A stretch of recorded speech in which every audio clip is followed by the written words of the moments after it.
Hello दोस्तों, स्वागत है आपका हमारे लर्निंग चैनल पर। और आज हम डिस्कस करेंगे कि आज का जो मार्केट हुआ और उसमें क्या मूवमेंट रहा। और इससे पहले फ्रेंड्स, मैं आपको एक बात बताना चाहूँगा कि जो लोग भी अपने प्रेडिक्शन डालते हैं यूट्यूब पर, आप उनका एक बार बैक टेस्ट जरूर करिए कि उन्होंने पहले क्या बोला है। जैसे कि आज मार्केट में इतना बड़ा ये फॉल देखने को मिला है और मैं तो इसको कैप्चर नहीं कर पाया हूँ। आई होप कि आपने कुछ पॉइंट जरूर कैप्चर किए होंगे। हालांकि मैंने जो ट्रेड लिया था इसमें बैंक निफ्टी में पहले मैंने ट्रेड बनाया था। और यहाँ इसमें जो मेरी मास्टरी, मुझे पता था कि यहाँ पर एक फॉल आने वाला है, तो मैंने इसको ही कैप्चर किया था। हालांकि मैंने ज़्यादा पॉइंट कैप्चर नहीं किया, थोड़े से ही कैप्चर करके इसको एग्जिट कर दिया था। उसका मेन रीजन जो था एग्जिट करने का वो यही था कि ओवरऑल मार्केट जो था वो बुलिश था और फुल साइड में ट्रेड लेना मेरे लिए रिस्की मुझे लग रहा था, इसलिए मैंने कम पॉइंट ही कैप्चर किए। दूसरी जो ट्रेड ली थी मैंने निफ्टी में ही ली थी, जो दूसरी ट्रेड मैंने निफ्टी में ली थी वो ली थी यहाँ पर।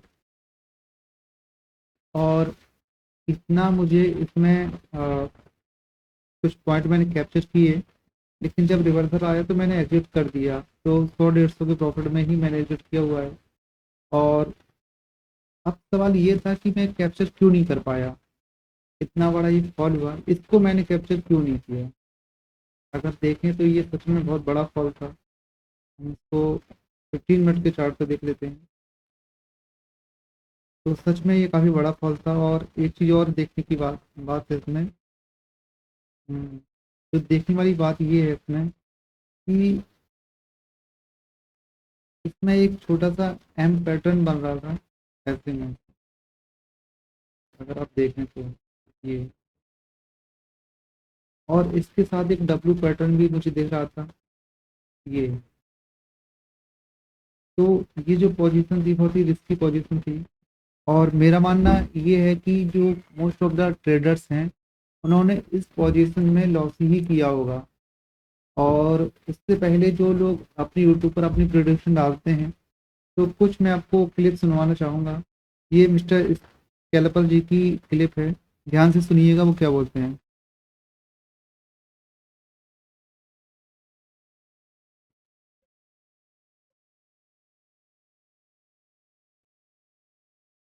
अब निफ्टी सस्टेन किया था, इनका था कि 21,525 के ऊपर सस्टेन करना चाहिए। इसके ऊपर ये ओपन हुआ था, सस्टेन किया था। अगर ये बाई करते तो कोई भी पॉइंट ये कैप्चर नहीं कर पाते, 10-15 पॉइंट के लिए हम एंट्री नहीं लेते हैं। तो कोई भी पॉइंट यह कैप्चर नहीं हो पाती और आपकी जो पोजीशन है ये लॉस में ही आपकी चली जाती है। और टाइम डिले की वजह से यहाँ पर बहुत पोजीशन आपकी जो है बहुत ज़्यादा लॉस में दिखाई जाती है। और इतने 2 या 3 आवर में आपका पूरा प्रीमियम डिले से ऑलमोस्ट जीरो हो जाता आपका प्रीमियम या आपका कैपिटल। अब एक प्रिडिक्शन और हम सुनते हैं इनकी, द शेयर मार्केट गुरु जी की।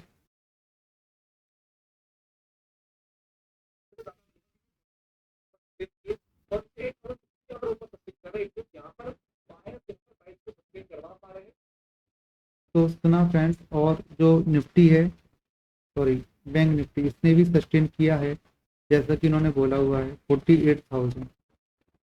40, ये ओपन ही हुआ था 48,000 के ऊपर और यहाँ पर सस्टेन भी किया था। यहाँ थोड़ा नीचे आया फिर भी सस्टेन किया हुआ है और यहाँ पर दोबारा से सस्टेन सस्टेन किया हुआ है इसने।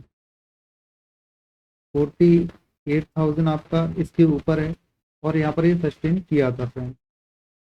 इसके बाद ये अगेन 48,000 जो हमारा राउंड फिगर है इसको टच किया और इसके बाद कंटिन्यूसली फॉल आया।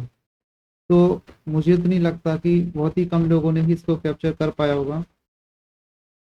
और मेरा ऐसा मानना है कि मोस्ट ऑफ द लोग ट्रेड इसमें ट्रैप हुए होंगे। अब इस जो ऐसे मूवमेंट होते हैं उसका क्या रीजन था? क्या कोविड-19 इसका रीजन था या फिर जो हमारे सांसदों को निलंबित किया गया विपक्ष के, उसकी वजह से ये फॉल आया?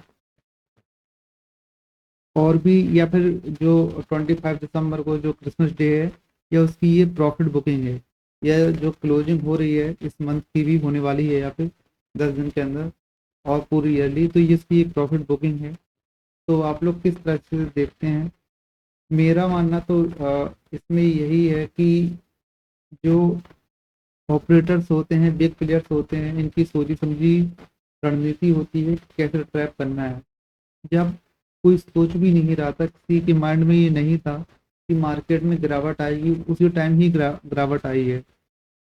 तो ये जो खेल है ये पूरा साइकोलॉजी का खेल है। जब सभी को ये लगने लगे कि अब मार्केट में नीचे नहीं जाएगा, मार्केट ऊपर ही जाने वाला है, तभी फॉल करके रिटेलर का नुकसान कराया जाता है। मेरे हिसाब से ये एक सोची समझी रणनीति है बिग प्लेयर्स की। चलिए फ्रेंड्स, अब हम कल के लिए क्या इसमें हम प्लान कर सकते हैं वो मैं आपको बता देता हूँ। मेरा मानना ये है कि इसमें ये फॉल ज़रूर आया है, लेकिन कल मार्केट गैप डाउन ही होगा, मेरा ऐसा मानना है। हो सकता है गैप डाउन इसके नीचे हो या इस लेवल पर हो, या हो सकता है कि फ्लैट ओपनिंग हो। फ्लैट ओपनिंग होने के बाद क्या करना है, जो अभी तक हुआ है उसके हिसाब से मैं बताता हूँ। साइकोलॉजी जो ट्रेडिंग है उसके हिसाब से मैं आपको बता रहा हूँ यहाँ पर कि ओपन होने के साथ ही पहली कैंडल के बाद मान लीजिए मार्केट ओपन हुआ इस पॉइंट पर कि एक कैंडल बनी, फिर मान लीजिए पहली कैंडल थोड़ी सी बनी, बड़ी बनी, दूसरी कैंडल ये बनी, तीसरी कैंडल ये बनी। इसके साथ ही अगर ये नीचे जाता है तो मैं आपसे यही बोलूँगा कि आप इसको वेट करिए, थोड़ा सा इसको पुल बैक के साथ ही आप नीचे जाइएगा। और 10 AM तक आपको वेट करना है या 10:30 तक उस साइड में ट्रेड लेने के लिए। एक रिवर्सल के साथ ही आप जाइएगा। और अगर फॉल साइड में लेनी है तो पहली कैंडल ये बड़ी बन गई आपकी, दूसरी कैंडल ये बन गई, तीसरी कैंडल इसके ऊपर, चौथी ये और ऊपर, थोड़ा सा ये पुल बैक, फिर थोड़ा सा ऊपर। अगर 4-5 कैंडल इस तरह से बन जाती हैं तो समझ जाइएगा कि इसका ट्रेंड दोबारा से ऊपर जाने लगा है। तो आप कॉल में पोजीशन यहाँ पर ले सकते हैं दोबारा से। इसको जो होल्ड करना है आपको 11 बजे तक होल्ड करना है और स्टॉप लॉस के साथ ही वर्क करना है। अगर आप अपना 10,000 कैपिटल से ट्रेड कर रहे हैं तो आपको मैक्सिमम स्टॉप लॉस में 2,000 से ज़्यादा किसी भी कीमत में नहीं होनी चाहिए। 500 या 1,000 रहे तो स्टॉप लॉस ज़्यादा बढ़िया है। और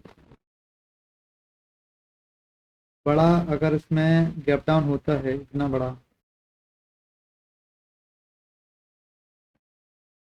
46,800, अगर इतना बड़ा गैप डाउन होता है और इसके बाद ये ऊपर जाना शुरू कर देता है,